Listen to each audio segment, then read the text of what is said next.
zaburi ya 36 dusoma mu izina rya Yesu Kristo hama dusenga Imana yacu. Zaburi ya 36 tuyihere ku murongo wayo wa mbere, tuyisome tuhagaze imbere y'Imana. Imana ibaheze imbere. Amen. Psalm 36 verset 1. Ubugarariji bw'umunyakibi buvugira mu mutima wiwe, nta gutinya Imana kuri mu maso yiwe, ko yihema ubwiwe, kugabitanya kwiwe kutazomenyekana mu kwawe. Amagambo yo mu kanwa kiwe n'ubwabitanya mu bugunge. Yaretse kugira ubwenge no gukora ibyiza, yigerera ibyo kugabitanya, ariko buriri bwiwe yishira mu nzira itari nziza, ntazinukwa ibibi. Uhoraho, imbabazi zawe zishika mu ijuru, ukuri kwawe gushika no mu bicu, ukugoroka kwawe guhwanye n'imisozi miremire y'Imana. Amateka yawe ameze nk'amazi maremare yo mu idamba. Uhoraho, ni wewe uzigama abantu n'amatungo. Mana, erega imbabazi zawe ntizigicika. Abana b'abantu bahungira mu gitutu c'amababa yawe, bazohazwa rwose n'ibiryoshe vyo mu ngoro yawe, kandi uzobashora uruzi rw'umunezero wawe. Kuko aho uri ariho hari isoko y'ubugingo, mu muco wawe niho tuzobonera umuco. Ushishikara gusesekaza imbabazi ku bakuzi, no kugororoka kwawe ku batunganye umutima. Ikirenge c'umwibone ikinzeko, ukuboko kw'abanyakibi ntikunsohore. Amen. Hariya niho inkozi z'ibibi ziguye, ziratsinzwe hasi, ntizizoshobora kuvyuka. Amen. Dusenge Imana yacu. Umwami abahezagire cane. Amen. Igihe Oh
tunezerewe mwami umunsi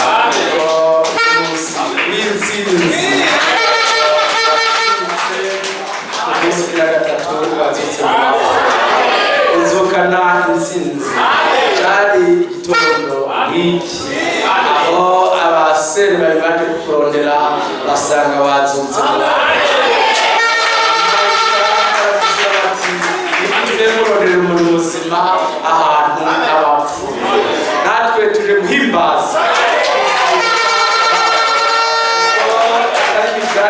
twakurikiye ahubwo nuko twabyibonyemo twarabyiboneye n'amaso yacu twabonye ibikorwa bigaragaza ko wazutse mu bantu twabonye ijambo ryawe twabonye urukundo twabonye amahoro twabonye umunezero uvuye mu kuzuka kwawe intsinzi y'igorogota yaratugeze ko natwe dushimye mwami mwami urukundo wadukunze watumye utanga ubugingo bwawe uratwara ibyaha byacu mu kiyaga cy'ubwibagiza ibitayo kugira ngo ibiturega byose bituveko maze turonka amahoro aturutse ku musaraba turonka amahoro atanzwe n'umucunguzi twarose umunezero utanzwe n'umucunguzi twarose intsinzi ivuye igorogota warakoze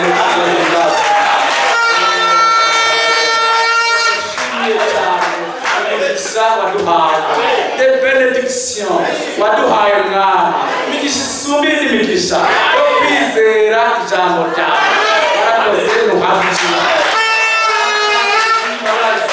mais le premier et le dernier et la promesse et l'accomplissement le alpha et oméga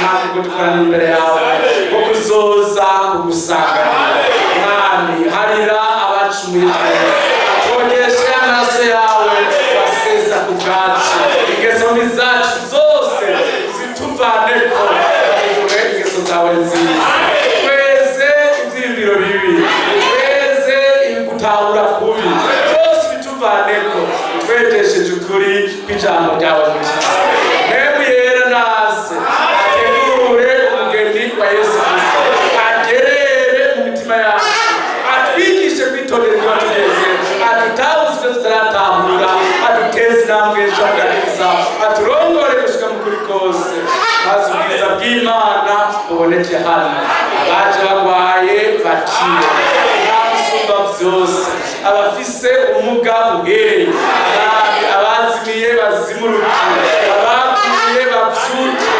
wawe ugaragaze mu bimenyetso n'ibitangaza by'uburyo bwose ukoze tubisabye mu izina ry'umwana wa Yesu Kristo amen amen Mana ibahezagire rwose turaririmba tuti mwokozi wetu anatupa furaha mashimwe badushireho yongera karirimbo umuririmbyi ati sankarande ko Imana ibahezagire cyane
dusome mu izina ry'umwami wacu Yesu Kristo. Apocalypse 22 verset 17 à 20. Turasoma mu izina ry'umwami Yesu. Ibyashoye Yohana cya 22 umurongo wa 17 kugeza ku wa 20. Turasoma mu izina rya Yesu Kristo. Amen. Imana ishimwe. Amen. Apocalypse 22:17. Kandi mpemu bona wa mugeni barahamagara bati ngwino, kandi uwumva nahamagare ati ngwino, kandi ufise inyota naze, ugomba niyakire amazi y'ubugingo. Umwe wese amajambo yavugishijwe muri iki gitabo ndabishingira intahe kuri we nihagira umuntu azokungurira kuri yo, Imana izomuka kw'ibyago vyanditswe muri iki gitabo. Kandi nihagira umuntu akura ku majambo y'igitabo c'ibi vyavugishijwe nayo, Imana izomukura ku mugabane wa ca giti c'ubugingo no kuwa wa murwa wera vyanditswe muri iki gitabo. Amen. Ushingira nayo ivyo aravuga ategome ndaza vuba. Amen. Urakaza mwami Yesu. Umwami Yesu ubane n'abera. Amen. Imana umugisha mu byagire mwese. Umwami Yesu abagezagire cyane. Amen. Imana ishimwe kandi izina ryayo rishimwe hejuru, kuko tunezerejwe n'icimana yatugize. Imana yarakoze, kandi icimana yatugize nta muntu ashobora kugitwaka. Voilà, Imana ishimwe. Icimana yatugize ntawe ushobora kugihindura. Uko Imana yaturemye turi abantu, atamuntu uvuga ngo ndabahindura ibikoko, niko Imana yaduhaye agakiza atawe ushobora kukatunyaga. Vy'Imana ikoze biba biri definitive, ibikora ari burundu. Imana ishimwe. Nta muntu yoshobora kuza kuvuga ngo ndahindura icimana yakugize, ntabwo habwa Imana ishimwe ongera ishimwe. Amen. Kandi aya majambo dusomye n'amajambo meza ngo inkumi z'ubwenge zumvikana namwe. Amen. Imana ishimwe. Imana ishimwe cyane. Bibiri ivuze ngo mwe mubona wa mugeni barahamagara. Imana ishimwe. Amen. C'est ça. Bible ivuga mu byeshuri igice cya 2 n'igice cya 3 ngo hahigwa uwumva icyo mpemu abwira amashengero. None kuvuga ngo l'épouse de Jésus Christ, mugeni wa Yesu Kristo, nuwumvikana na mpemu yera. Amen. Yumvikana na mpemu w'Imana isumba byose. Niyo signe distinctive, icyo kigaragaza umugeni wa Yesu Kristo hano mu isi. Kandi Imana imbazwe cyane rwose, kuko aya majambo ni meza cyane. Avuze ngo ndababwiza ukuri, uwungura wese ku majambo yanditse muri iki gitabo nzomwungura kw'ibyago byanditswe muri iki gitabo. Ngo kandi ngo uwongera ko nawe nzomwongera kw'ibyago. Ni ukuvuga ngo Imana ihimbazwe kwa aya majambo. Numva ndayikunze cyane, nishimye. Yaturungikiye umuhanuzi, itugira n'umushumba w'ubwenge w'umwizigirwa, kugira ngo twebwe ntidufatwe n'iyo piège, ntidufatwe n'uwo mutego ngo duhave twungura cyane ngo dukuriko. Imana ishimwe. Yatumye yaduhaye mwemu. Imana ni nziza, ntihabwe icyubahiro. Yaduhaye umutima wemeranya n'ab'Imana yadutumyeko, kugira ngo byo kongerako bituveko, n'ibyo gukurako bituveko. Imana ishimwe ko yabidukuye. Nimuyishimire cyane. Kuvuga twewe n'icongero ko byabyago bitugikuwe no ku mugabane w'igiti c'ubugingo, parce que nous avons réussi, kuko twakiriye kugomba kw'Imana isumba byose. Amen. Imana ihimbazwe. Muri Yohana wa mbere igice cya 4 haranditse n'amajambo meza kandi dukwiriye kwama tutako dusoma iminsi yose. N'amajambo meza cyane. 1 Jean chapitre 4 verset amajambo ni meza yo kuri verset 6 haranditse ngo amen. Twe 1 Jean 4 Yohana wa mbere cya 4 umurongo wa 6, twebwe turabava ku Mana. Amen. Uzimana aratwumvira. icyo nicyo kitumenyesha impemu y'ukuri n'impemu nziza. Que Dieu vous bénisse. Bari bamugisha mwese. Umuntu wese azi Imana yavuye ku Mana w'ukuri yumvikana n'umukozi Imana yamurungikiye. Imana ishimwe. Cyo gituma tutaraba abishima ahubwo turabavuga ukuri. Abana b'Imana mu minsi yacu n'abakiriye umuhanuzi w'igihe cyacu. S'ils ne l'ont pas reçu, ils ne sont pas vrais. Batamwakiriye sipo. Amen. Kandi Imana ihimbaza. Mwana tuyi umuhanuzi mwenda William Branham kugira ngo abantu bose bari barabohewe mu buzimire bw'amadini, Imana ibarukira ijambo ribabohora. Kandi Imana yarakoze imushingira intare n'ibimenyetso n'ibitangaza by'uburyo bwose kugira ngo iyo nyene ibetemwe ibicemezo. Amen. Que Dieu vous bénisse. Iyo nyene ibicemezo kandi abana b'Imana babohoke bakire. Mwami nahimbazwe yarakoze kandi yarakoze cyane. Subira mwana amajambo mwumvise ngo Bibiliya ivuze ngo twe turabapfa ku Mana.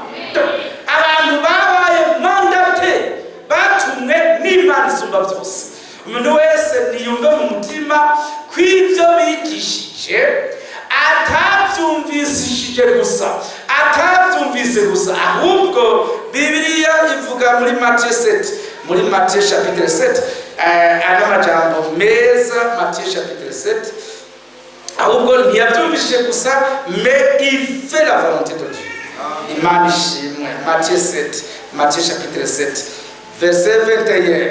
Umuntu wese avumereza ati mwami mwami siwe azokwinjira mu bwami bwo mu ijuru atari gukora ivyo data wo mu ijuru agomba. Amen. Suvuga ivyo data wo mu ijuru agomba, sinuwatawe ivyo data wo mu ijuru agomba, ahubwo c'est celui qui fait, abikora. Amen. Akora, ashira mu ngiro ivyo data wo mu ijuru agomba. Umwami nahimbaza nashimwe gose. Harahiriwe ab'Imana. Oh, Dieu vous bénisse. Yahaye itahaye kumva me yahaye gukora. Oui, que Dieu vous bénisse. Niko vyanditse hano mu Bifilipi aya majambo nayo kuri Imana isumba byose. Bibiliya ivuga mu Bifilipi igice cya kabiri. Que Dieu vous bénisse. Imana ishimwe. Verset 13 de Philippiens chapitre 2 verset 13. Amajambo ngo kuko Imana ari ikorera mu mitima yanyu ikabaha gukunda no gukora ibihimbara. Amen. C'est ça. Donc c'est ibintu byoroshe kuvuga ngo duhawe kumenya twarumvishije ko Frank Imana amungitse urabizi ni byiza, mais Dieu a ce que Dieu aime. Ab'Imana ikunda ntibaha kubimenya gusa, ahubwo umugisha wayo uhagaze mu kubikora. Imana ibaha kubikora. Amen. Qu'il soit loué. C'est Dieu qui donne le vouloir et le faire. Imana itanga kubishaka no kubikora. Nihimbazwe. Nihimbazwe Imana yacu. Niduha gusa kubimenya, niduha revelation gusa, oya ahubwo iduha kubikora. Iyo Mana ishimwe itugendeshereza mu ijambo ryayo. Amen. Que Dieu vous bénisse. Imana ishimwe, Imana ishimwe kandi yogeshimwe niduha kubikora. Amen. Imana ihimbaza. Ife voilà, Imana ishimwe niko byanditse hano mu Baheburayo, kandi ni byiza ko abantu muri Hébreux chapitre 2 haranditse aya majambo nayo kuri Imana ishimwe. Verset Hébreux chapitre 2 verset 4 haranditse n'amajambo meza ngo Imana. Hébreux chapitre 2 verset 4 ayo cya kabiri mu wa kane ngo Imana ifatanije nabo kugashingira intara ishingisha ibimenyetso n'ibitangaza n'ibikomeye by'uburyo bwinshi. Amen. N'ingabire za mpemu yera zagabanganijwe nk'uko yagombye. Imana ishimwe. Imana yafatanije nabo yadutumyeko gushingira intahe agakiza twakiriye n'ibimenyetso, baherekeresha ibimenyetso n'ibitangaza bikomeye by'uburyo bwinshi. Imana ibazwe abakakiriye nabo ibasukamwo ingabire za mpemu zitandukanye nk'uko yabigomvye. C'est merveilleux. Imana ni nziza ibihe byose kandi amajambo yayo nayo ukuri. Imana ibazwe. Oh frère, Imana ishimwe. Imana ubwayo niyo yatoranije abana bayo, ibatoraniriza n'ijambo bazokwizera, ibategurira na mpemu azobayobora, ibategurira n'ubwiza bazocamo. Imana ishimwe. Imana ntizotujana ntizomusanganira mu bicu gusa, oya, ahubwo azotujana no mu bukwe bwa wa mwagazi. Imana ishimwe. Kandi tuzofatanya no kuganza nawe imyaka 1000, tuzobana nawe no mu bihe bidashira. Birakomeje bibandanya, c'est dans son amour. Ibyo byose Imana yabiteguriye mu rukundo rwayo. Amen. Isi n'ijuru bitararemwa, itegura n'amazina yacu. Isi n'ijuru bitararemwa, iyandika mu gitabo cy'ubugingo cya wa mwagazi w'intama kugira ngo ntihagire n'umwe azoyafuta. Impossible frère. Uriho azoza ngo ndafushise frère kanaka ngo ndamwenda mwasi ndamukuyemo. Dieu l'a fait. Imana yabikoze imbere y'igihe kuko kubera isuvere yigenga. Imana ishimwe. Yesu aruwe. Amen. Paulo yigishije abafrere aya majambo meza muri 2 Corinthiens, amajambo meza cyane yo mu Bikorinto ba kabiri. Mu myihangane tuyasoma mu gice cya mbere. Oh, Imana ishimwe. Oh, que Dieu vous bénisse. Verset 21, 2 Corinthiens chapitre 1 verset 21. Imana, oh, ni byiza cyane, biraryoshe. Imana ihimbaza. Imana niyo dukomezanya namwe. Oh, Imana ihimbaza. Imana bwite niyo dukomezanya. Imana ihimbaza. Mwabikwe kumushima. Frère Paul nk'umuntu ari mandate yatumwe n'Imana, ati Imana nidukomezanya n'abo yantumyeko. Donc vous êtes associés. Mbabwira ukuri, Imana yaremye isi kuko yateguye abazoyibaka. Nibyo? Imana yaremye ikiyaga kuko hazobamwo amafi n'ibindi biyibaka. Imana yaremye ikirere kuko kizobamwo inyoni. N'Imana yarungitse umuhanuzi kuko hari abazovyizera yateguye. Imana yarungitse frère Frank kuko frère, Imana ishimwe. Amen. Ikeneye ivyamwa irema ibiti. Ni sawa? Imana ihimbaza. Bien-aimé, Bible ivuze ngo Imana hamwe abari mandate abidutumyeko nabo batumyeko. Bible iti nidukomezanya. Dieu vous bénisse. Oh, Imana ishimwe. Numva nezero cyane. Ni kuvuga ngo ivyo bafrera nabo byose bahawe n'Imana, bari n'Imana yari yabigeneye n'umugeni nawe. Murabizi? Mwagomba kuvuga amen. Kumvikana kuko umuntu wese hano yaba yari nkabra nawe kwishimye. Yaba nawe yarashe kuvuga ati hajya haboneke udukoko dutatu, kamwe hajya akandi hajya kandi hajya, nindatobinezerere. Hari utobishimye. Yaba nawe yarashe gutegeka bikaba nk'uko Mose yategetse bikaba. Ni sawa? Ubwo kugira ngo ujye gucamo kabiri Tanganyika kubera ubutumwa wizeye ukavuga uti ale Tanganyika ni mu mise ndabukiye muri Kongo, wowe tuvuga ngo ndavyanse. Isumba amafaranga, isumba ibintu byose. Ariko noneho ndababwiye ni ababagaba Imana yadutumyeko, icyo yabagize yari yiteguye no kukigira nabo yabatumye.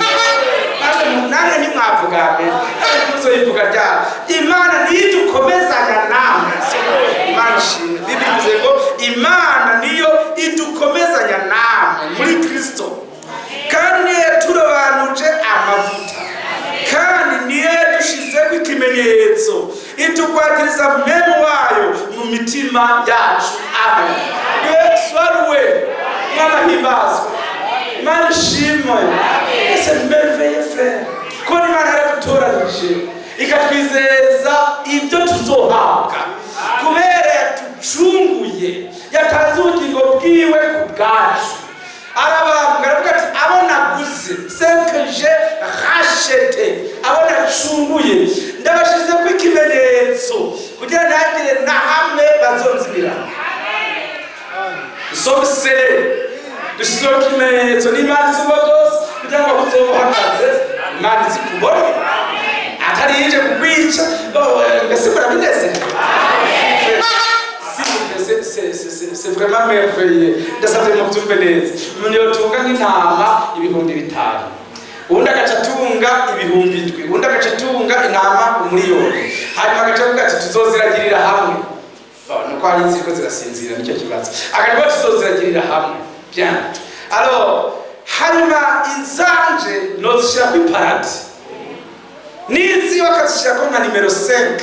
Kwande nkazishirako numero 3, ubundi agashirako numero 7. Ku matwi hose zikagenda zifise izanje nazo zose zirasa, zirera, izindi zifise amabara je ne sais pas. Ça va, mais hari ikintu kizitandukanya. Amen. Kushikaho hageze ko ntora kwande izanditse ko turuwa zose ndazegeranya. Hageze naho kutwara kwa izanditse ko senge zose urajana. None Imana ishimbaza. Imana yadushize ku ikimenyetso kugira ngo abuzo urugeramiwe izobikubona. Ikisema ofisi kenda mutabare. Kandi uso uri andanje hagira iyasigirirwe mu mwongi ati ya mafiye hari mukobwa wanje ijya yasi ndanse kwigwaye kuvara. Imana yadushize ko insigne. Haleluya.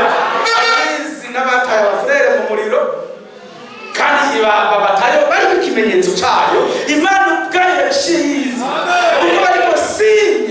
Amen. Iraje irabakura umuriro uhindura ubusa bashitaniye mu ntambwe. Imana ko ariko sinye hari abakuye, hari abazari ko nureko batari ku ikimenyetso cy'Imana. Sara bariye nyene neza bariye fe ababataye nibo zari. Alors, maintenant, ndashaka mu byumva Imana imbaza. Imana yadushize Bibiri ivuze ngo kandi niyo yadushizeko ikimenyetso, itugwatiriza mpemu wayo mu mitima yacu. Amen. Mwami nashimwe yarakoze kudushira ku ikimenyetso cyayo kugira ngo baze bamagaze hose. Ari umwanzi agirane mu cyaha jeva mese kuri Imana ikifata akaboko inabari vaneho. Nimba nagira ngo mu ngorane Imana ivaneho. Nimba arabagirane ikibazo Imana intabare. Nimba ari ingwara zageze nene Imana izingize. Parce que j'ai un signe qui a mis sur moi. Imana ishaka ikimenyetso kintandukanya n'abandi bantu bayo batemeye agakiza, batemeye ijambo. Umwami nashimwe. Hari ibyiza muri aka gakiza umuntu atarakwiye kuvana navyo. Nivyo ngomba kubigisha muri iki gitondo. Hari ibyiza byinshi muri aka gakiza umuntu akwiye kwama yibuka akavuga ngo Mana unzigamire mu ijambo ryawe. Hari ibyiza byinshi. Imana ishimwe. Reka dusubire inyuma kugira ngo muvyumve. Bible yatubwiye ngo uwongerako azokongerwako, uwukurako azokurwako. Natwe Imana biraduhaye ijambo ryayo. Iturukira umuhanuzi n'umushumba bw'Imana mu isi kugira ngo ntituzopigere twongerako cyangwa twigere tukurako. Imana mbese ntidushima Imana yabidukije. Wowe mutazigera twongerako cyangwa mukureko, vous serez toujours dans la vraie compréhension, dans les limites de la parole. Muzokoma muri mu mbibe z'ijambo iminsi yose mubigizwe n'igikorwa Imana yakoze iwanyu. Mwami nahimbaza. Ifuru wewe Seigneur. Kandi niko twama turimo gushima birakwiriye abatungane. Mbese Imana yabikoze. Bishimwe. Hari ibyiza muri iri jambo. Hari ibyiza muri aka gakiza. Umuntu yarakwiye kuvuga ati atoka namwe mubyumve. Iyo ufise akahuzu keza nk'aka kanje ukabika kure. No tukabika mu mwavu. tukajana no muri clean shop kugira ngo umukozi ntakonone no kukagorora no kuvyitondera gushikaho nyene uravyumva nawe. Dore niko n'Imana yaduhaye ibyiza muri iri jambo. Nifuza ko abantu bose bumva Imana ko yaradukijije insobanuro z'abantu ikadukiza kuganzwa n'abantu. Ubwiyo haje nk'umurevera avuye muri Australia canke muri Amerika canke muri France canke no sepa akacaza ati bo mwisi umunsi ni idini ryanje nashinze mugiye gusenga muri abiyo hanze. Mwemwe mwanya ngo yabishinze mwemwe mwanya mukivuga muti tukenguruka turashikanye turemeye ivyufuze bose siko bacabemera nivyo mucaba na wa mugabo yagiye hariya mu Kayanza agiye gupresha hanyuma agenda tateguje yagiye ko ni irete chef asanga umupasiteri yoshengera imbere hanyuma yicaye no mu ntebe none ko ishengero ryiwe yicaye no mu ntebe ugashike kuri shere wa mupasiteri nawe ko ari umukozi wacu aramubisa abayigiyeyo yicaye iyo kure na warazingura Bibiliya urupapuro rwa mbere rwa kabiri rwa 10 rwa 50 baza bumva nawe ntazi ko nabikoro zugure ko nabise mwambwabo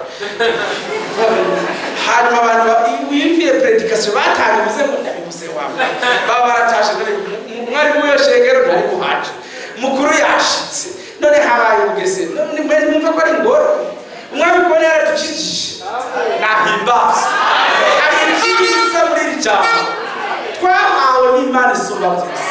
Imana ishimwe rwose yatubikiye ijambo ritweza ibyo twari twaratahuye nabi byose uwo mucafu mwinshi iyo micafu Imana yarayitwogesheje iri jambo ry'agakiza twahawe. Umwami ahimbaza kero Seigneur bénisse Imana ibamere umugisha mwinshi cyane neza. Hébreux chapitre 12 hari ibyiza byinshi muri ijambo que je n'oublierai jamais bituma birinzigamiyemo bituma ntohemukira Imana na rimwe. Hébreux chapitre 12 que Dieu vous bénisse. Imana ibamere umugisha mwinshi. Hébreux 12 haranditse amajambo meza cyane. Hébreux chapitre 12 Imana ihimbazwe. Haranditse ngo verset 18 nimwegere Hébreux 12:18 nimwegere umusozi wokogwako waka umuriro kandi nimwegere mwiza w'umuzimagiza n'umuzitana. Mana shimwe yadukijije umwiza n'ihimbazwe. Nimwegere n'igihuta n'inzamba ivuga n'ijwi ry'amajambo abaryumvise binginga kutabwirwa irindi jambo kuko batabashije ibyagezwe ngo naho coba igitungwa gikoze kuri uwo musozi bacicishe amabuye kandi byabonetse byari biteye ubwoba byatumye Mose avuga ati mfise ubwoba cyane ndahinda agashitsi ariko mwegereye umusozi Siyoni. Amen. N'umurwa w'Imana nzima Yerusalemu ho mw'ijuru n'ikoraniro rikuru ry'isinzi ry'abamarayika n'ishengero ry'abana b'imfura banditswe mw'ijuru. Mwegereye n'Imana umucamanza wa bose nimwebwe abagorozi batunganijwe rwose. Mwegereye na Yesu umuhuza ahesha isezerano risha. Mwegereye n'amaraso acicakirwa avuga ibyiza kurusha ay'Abeli. Kero Seigneur vous bénisse. Mwegereye par cette parole kubw'ubutumwa bwiza twakiriye kubw'iyi message divin twakiriye twegereye. Amen. Imana ishimwe twegereye. Amen.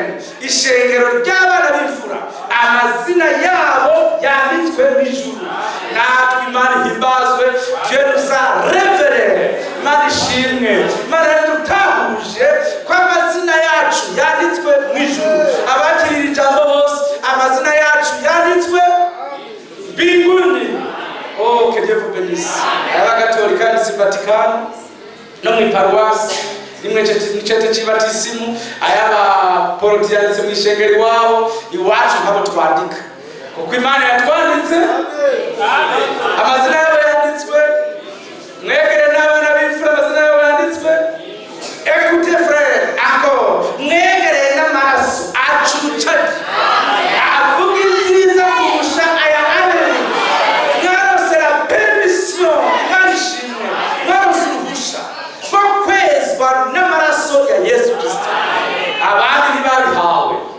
twarahawe. Amaraso ya Yesu atweza ibyaha byacu byose igihe cyose turi muri iri jambo. Nous avons le droit, dufite uruhushya rwo gusaba ikigongwe Imana ikatwumva, dufite uruhushya rwo kwegera intebe y'imbabazi y'Imana isumba byose. Oh Dieu vous bénisse tous, oh Dieu vous bénisse. Psaume 50, Zaburi ya 50, c'est la vérité absolue. Imana ishimwe. Mwegere n'amaraso avuga ibyiza kurusha Abeli, mwegere n'umugwa Siyoni yo muzojana n'Umwami Yesu. Verset 5, Dieu vous bénisse. Oh, c'est merveilleux, c'est vraiment merveilleux. Psaume 50, verset 5, haranditse n'amajambo ngo iti mumuranize hano abakunzi banje. Amen. Basezeranye nanje, basezeranisha ikimazi. Amen. Oui, c'est vrai. Twiswe abakunzi b'Imana isumba byose kubwira ijambo twakiriye. Mbese ni mu binezererewe? Binezerewe kwitwa abakunzi b'Imana isumba byose. C'est pas cette parole. Kubwira ijambo wemeye abandi bataryemeye. Dieu a pris la décision yo kukwitwa umukunzi wayo. Maintenant Bible ivuze ngo basezeranije nanje, basezeranye nanje, basezeranisha ikimazi. Amen. Ibi bifatanye na Matthieu chapitre 26 verset 28 kuko hari isezerano. Ndashaka ko muryumva neza hagati yacu twebwe n'Imana isumba byose. Amen. Imana ishimwe, yongere ishimwe. Hari isezerano, une alliance écrite. C'est ntabwo ari isezerano riri kuri febra, ni isezerano ryanditswe riri hagati yacu n'Imana isumba byose. Iriya impact, hariyo murabyumva neza, hariho pact, hariho ibyo twasezeranye nayo, hari ibyo twumvikanye kandi birandikwa navyo n'amajambo yo muri Matthieu 26. Imana ishimwe. Nuko s'il vous plaît mubisome mwese. Imana ubwayo yishinze ubucunguzi bwacu. Amen.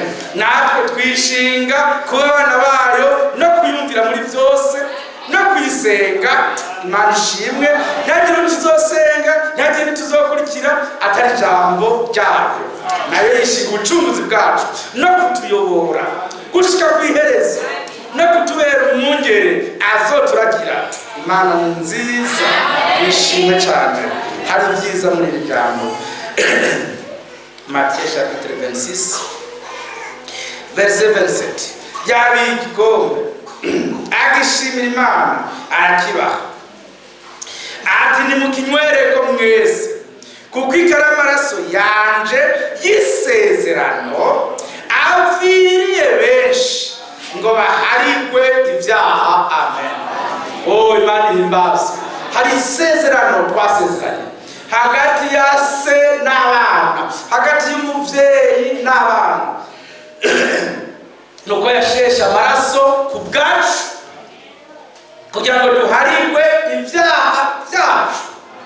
Oh, mbese njye Imana ari nziza ko yaduteretse ahantu umuntu wese yakiriye aka gakiza ashobora gushika dans le coffre, mu butunzi bw'Imana isumba byose, kugira ngo yaronke ibimutunga mu nzira y'agakiza. Amen. Twasezeranye nayo ko nihababa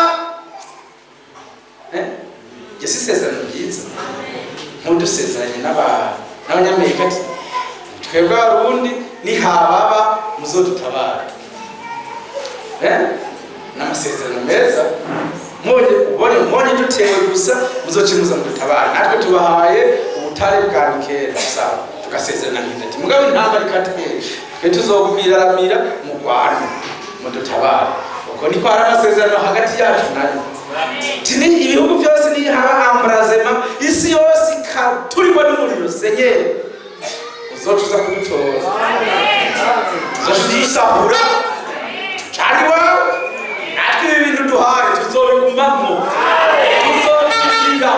Ariko nihababa uzodutora. Abari muri twebwe hakagira n'urupfu rutwara, usobanza umuhamagare aza duhitane tumubone tuce tujana no kuvuga hari amasezerano yanditswe Imana yahisemo kubyandika kugira ngo ntagire muzoze murabisoma mubyizera mubyigishwa tuza kubasubiriramo ibiri mu masezerano yanyu n'Imana isumba byose. Amen. Ibyo tuza turabibutsa iyo ndayanditse ndagomba kubibutsa nawe mwari musanzwe mubizi natwe turabibutsa l'alliance les promesses ibyo Imana yasezeranye namwe. Imana cyo gituma tubabara iyo hagize uvamo akabihemukira akitwara kutariko. Imana iti mugabo nanjye ndababwira n'abadamu muzogume muri abadamu. Shetani azozera ko abadamu bangana n'abagabo bambara amapantaro binesha imishatsi nk'abagabo bitware gutye bahiga ibiti muri za guverinoma n'ibindi ariko mwabadamu mwe mushaka nzoze njane muzogume muri abadamu namwe mw'abagabo mwe muzogume muri abagabo mukunda abagore banyu kandi mubatwara nk'amagi. Ubwo tuba turavyemeye tuzi natwe kwizoze kudutwara ivyo turavyemeye mbese muzoze muraja kunsenga natwe ntituzosiba uzoturarike gusa tuzonawe nande mwana nzosuka mwebwe yera mwebababogore Imana ishimwe tuka Imana nizovuga amen. Imana izovuga amen ariko twebwe dutegetse muzoze muravuga amen ngo nanjye ninababwira ibi vyanje muzoze muravuga amen. Imana ibishizeho ko tuvuga amen tuvuga haleluya tuyiririmbira tuyihimbaza koyo n'ivyikene ivyo ishaka bayihimbaza ishaka bayishima nibo yegeranije nahiti nzobeza ndabashe mu butunzi bwanje nzobazigama n'uzobakorako nzomwereka azobakoze mu jisho ryanje azokabona. Imana ishimwe hari ibyiza muri aka gakiza akantu nakwiye kubinegirija kubifata minenegwe n'ivyo Imana yadusezeraniye isumba ivyo umugabo yasezeranye n'umugore kuko abo bogira divorce mais entre nous et Dieu il n'y aura pas de divorce. Imana ishimwe kandi divorce izobaho byanditse muri 1 Corinthiens chapitre 15 na divorce ishoboka hagati yacu na Yesu Kristo. 1 Corinthiens 15 haranditse ngo verset 45. 1 Corinthiens 15:45 kandi uko niko handitswe ngo umuntu wa mbere Adamu yabaye ufise ubugingo. Adamu hanyuma amen yabaye imwebu itanga ubugingo. Amen. Adamu wa mbere yaraguye Adamu wa kabiri ariwe Yesu Kristo aweje gutora bose azobashikana ari minyago ashiriye datwa twese amarayika azokugurura. Haleluya. Batubabwe tuti have twinjirane n'umwami w'ubwiza Dieu nous l'a promis. Imana ishimwe nzoza kubatorora kugira aho ni namwe abariho muba. C'est une richesse hari ubutunzi Imana yashiriye bw'ijambo que je ne peux pas négliger. Naho bondurira umudoto wanjye wose bakamusanzaza muri Oseya umwami nahamagara izina ryanje nanjye nzokwitaba. Naho bamagara ibipande bakagereza ibikoko bikabirya na esitoma yabyo ntibigere bigahera mu mubiri wabyo ibipande by'umubiri wanje. Mwami nahamagara nzokwitaba izina ryanje. Yampamagaye nizeye ubutumwa bwiza nizompamagara impura no mu rupfu injana mu bugingo nizompamagara izamurwa rigeze. Uwo mwami nashimye amen. Abana b'Imana barahiriwe kuko Biblia ivuga ngo mweho bana bato murahiriwe kuko babandi mwarabanesheje abadayimoni mwarabanesheje imwemwe n'izubuzimire mwarazinesheje ibyaha mwarabinesheje ibice mwarabinesheje. Que Dieu soit loué. Vous avez la paix, l'unité, l'amour divin mwahawe n'umucunguzi wacu umwami ahimbazwe. Ibyo byose ninde yabikoze? Ni Yesu Kristo umwami wacu. Icyubahiro kiri ciwe. Amen. Isezerano atazova vunja atazova akasa ngo arikureho habeho divorce kandi ibyabaye birahagije. Dieu a pris la décision, Imana yafashe ingingo itavaho yuko tuzogumana nayo. Amen.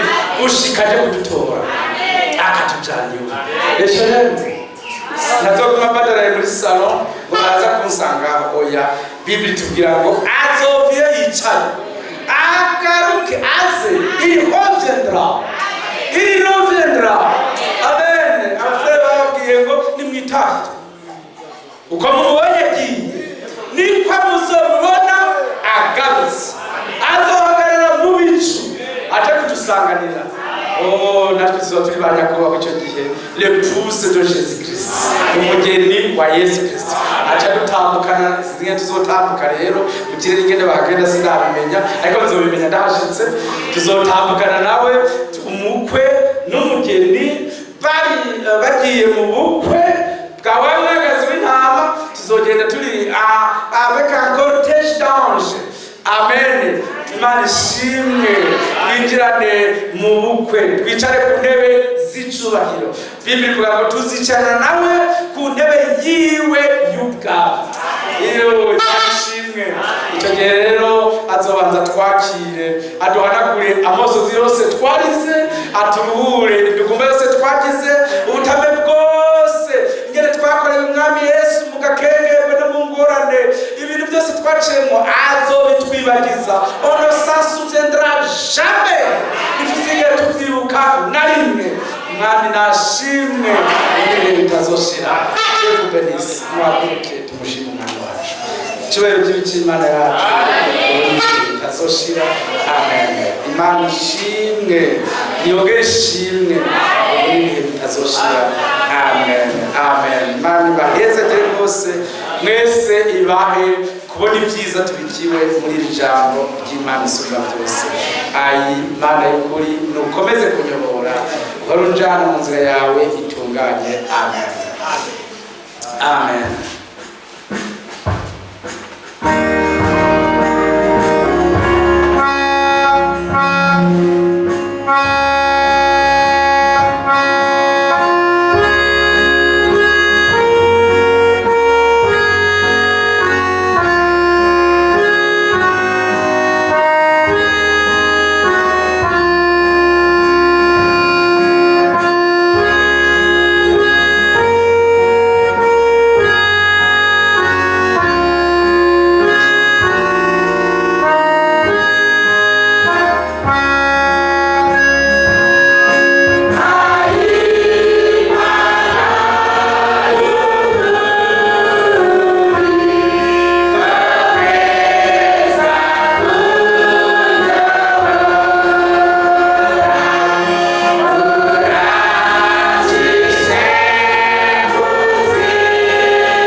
tuyishimire cyane ibyiza yatwikiye ijambo ryayo ibyo yadushiriye mu cete kiragi atawushobora kugifuta koko waturaze yacyugaje umupfugwiye yakonagira umusore n'umwe uwo mwami ni mwiza mushimire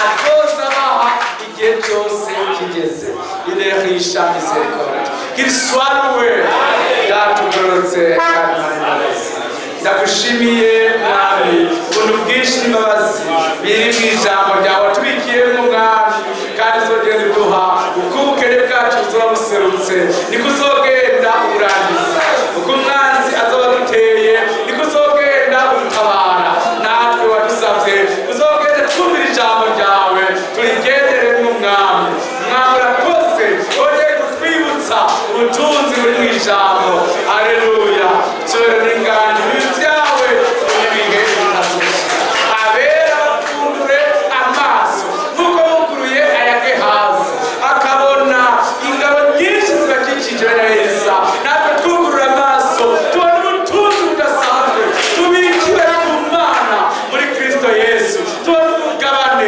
twahawe muri Yesu Kristo umwami wacu merci Seigneur icyubahiro kibi cyawe n'ibihe bitazoshira mu izina ry'umwami wacu Yesu Kristo amen. Merci Jésus baturimishe bati merci Jésus imana ibaheza rwose ibahungisha mwinshi amen. Très fidèle aturimishe ngo merci Jésus merci Jésus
barindiriye intambara gatatu y'isi yose natwe turindiriye kuzuka kw'abacu turindiriye kuzamurwa abandi barindiriye ko ibyabo bizosha bigahera byose ibyo bakoze natwe turindiriye kwinjira mu mazu twubakiwe mu ijuru abandi barindiriye ibyago byinshi bisumba za covid natwe turindiriye kujanwa aho indwara zitagera ata cimetière ibayo Yesu mbese ni mu bikunze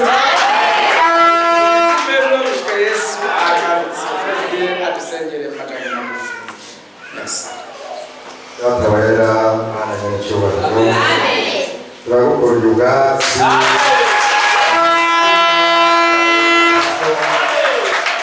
tubona ubutunzi watubikiye mu ijambo ryawe warakoze kubugisha warakoze kutungura amaso turabona utuzibura n'amatwi abavuga butumwa bariko baratwigisha wugura n'imitima yacu ushobora kwakira ijambo ry'igihe ushobora kwakira ijambo ry'isezerano ribitsemo amasezerano menshi uriko uradushitsako kandi uzoyasohoza yose gushika ku kanyuma nuko rero nushimwe abahungu bawe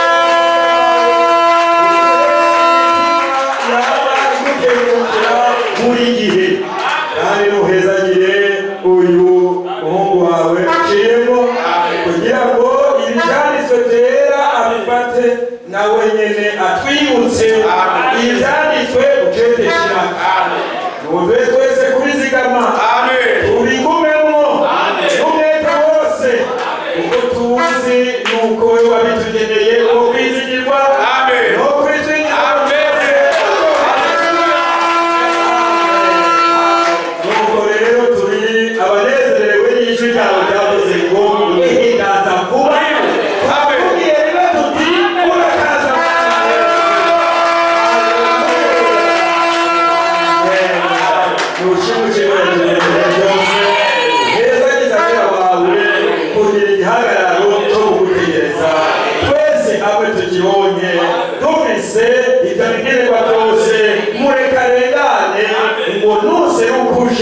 tuze tugusangane izina rya Yesu Kristo n'abacu turabisabye.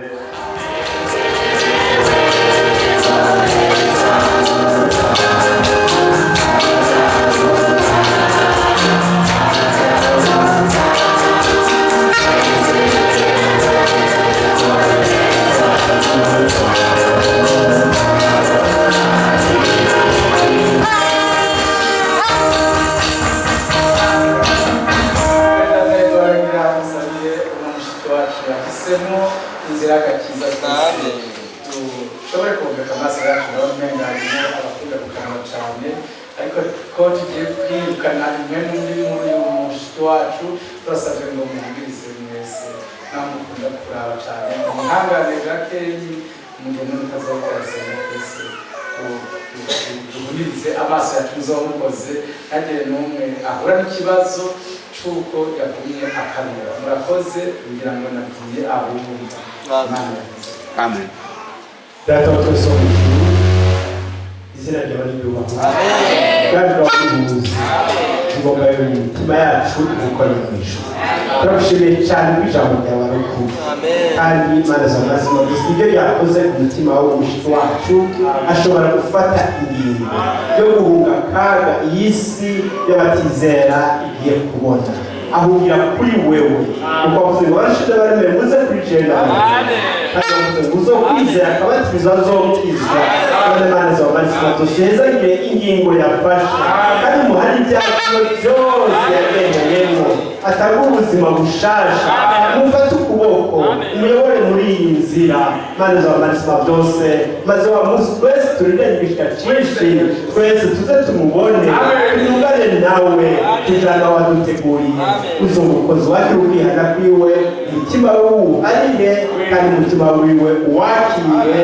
Imana z'amazima dusaba ari wowe uwubamwo Imana zima abe inyego yawe tubisabye mu izina rya Yesu Kristo umukiza wawe. Imana yazagiye ishaka mujane hariya turirimba tuti Yesu yacibuka umunsi mwiza nakwemereye ko bari wowe Mana yanjye bari wowe Mana wanjye Mana yazagiye yose.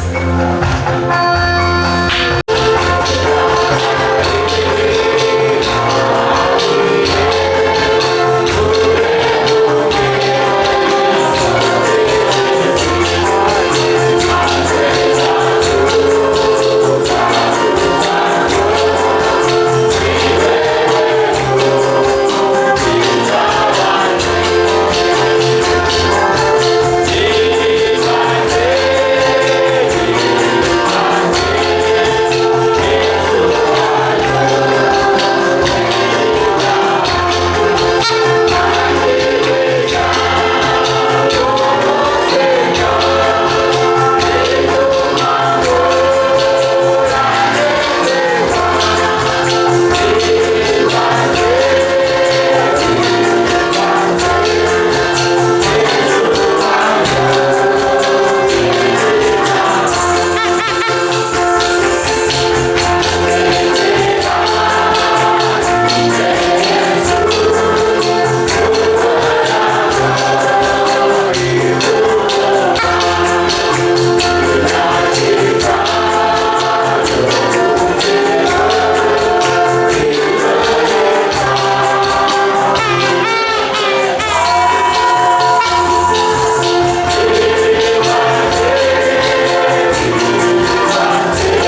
umwami ahimbaze yaduhamagaye akadukura muri bo rero y'ibyaha umwami nashimwe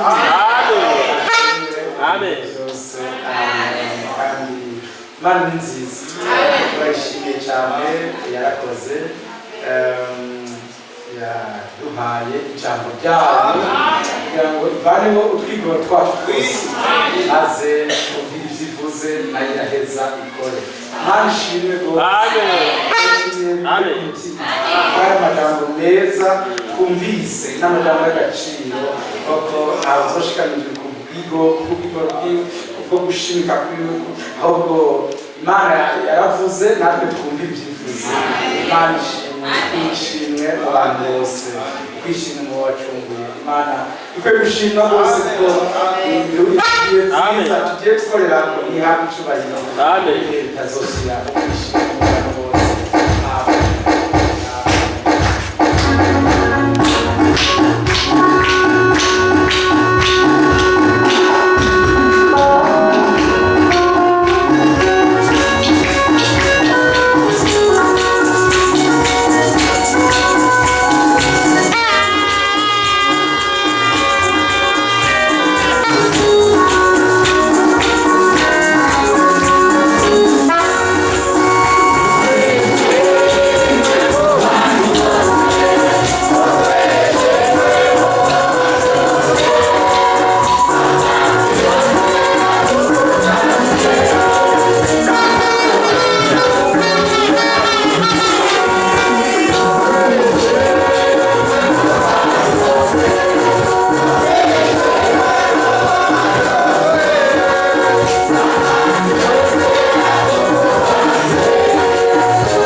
na mushiki wacu twizera ko Imana ari kumukorera ko Yesu Kristo ejo ariko ari uyu munsi kandi kwazo kwama byose tuba tubasabira bavuye mu mazi nk'uko basabiwe bahabwa impembero mushiki wacu turi muto Imana mubatuze namwe mu wayo kugira ngo muyobore n'urugendo rwose asigaje no mu nsinzi y'ibyaha n'ingeso mbi muri byose atsinde inabi yose Yesu Kristo agiye kuza zo musange aharuranwa n'abera nami amuhezagire amen. Mwami wacu Yesu Kristo Imana igororotse uri alfa kandi uri omega, niweho watanguje igikorwa cyawe kandi na wewe uzogisoza. Turagushimiye Imana idahemuka, wadufatira ku ijambo ryawe na n'uno munsi iryufatira. Nicyo gituma natwe kubw'ijambo ryawe turabatije uyu mushiki wacu mu izina rya Yesu Kristo, kandi kubw'ijambo ryawe naritse ukuboko kwawe hejuru yiwe ndamusabira mu izina rya Yesu Kristo, wabatijwe mu mazi menshi nk'ikimenyetso c'uko abahanze ubugingo bwiwe, ubuzima bwiwe bwa kera, imibereho yiwe ya kera n'ingeso ziwe za kera zihambe, akazoranwa nawe mu bugingo bushasha. Mwami ndagusavye umwuzuze mwemu wawe yera, kugira ngo amubere umufasha, amubere umuyobozi, amubere umwigisha, amubere umurinzi, amuteraniye mu mutima no ku mubiri n'umubiri wawe utegeke, maze ibyo akora byose bizobihesha icyubahiro izina ryawe.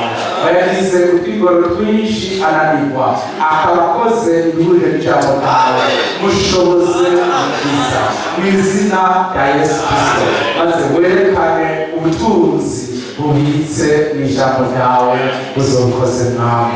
Muherekeze ubuto bwiwe, umubere umwungere, umuje imbere agukurikire, umubere intsinzi mu bizogutera byose, umubere umutabazi.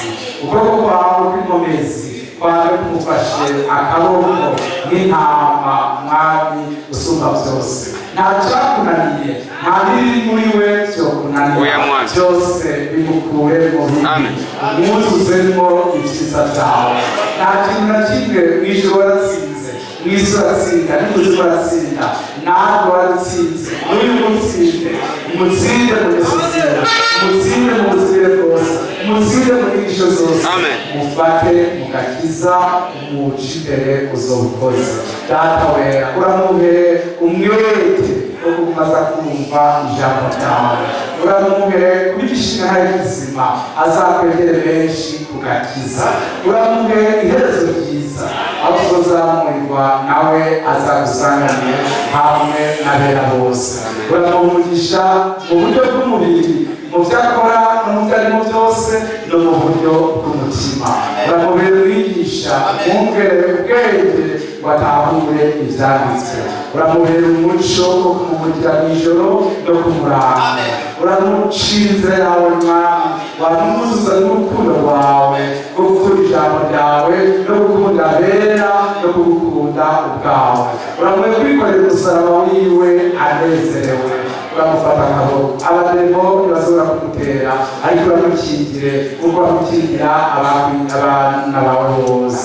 Uramugisha Mwami, turamusavye ngo ntabe urubuto rupfuye, ariko abemo urubuto ruzima, imbuto bive muri we ijambo ryawe izovame ikura gushika Yesu agarutse. Nibaza kubitora nawe azoba arimo uzobukoze.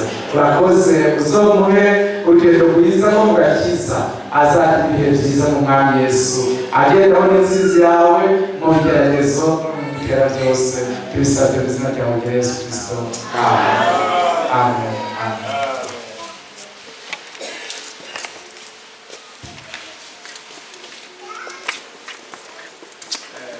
Sinashimwe, ongera himbazwe.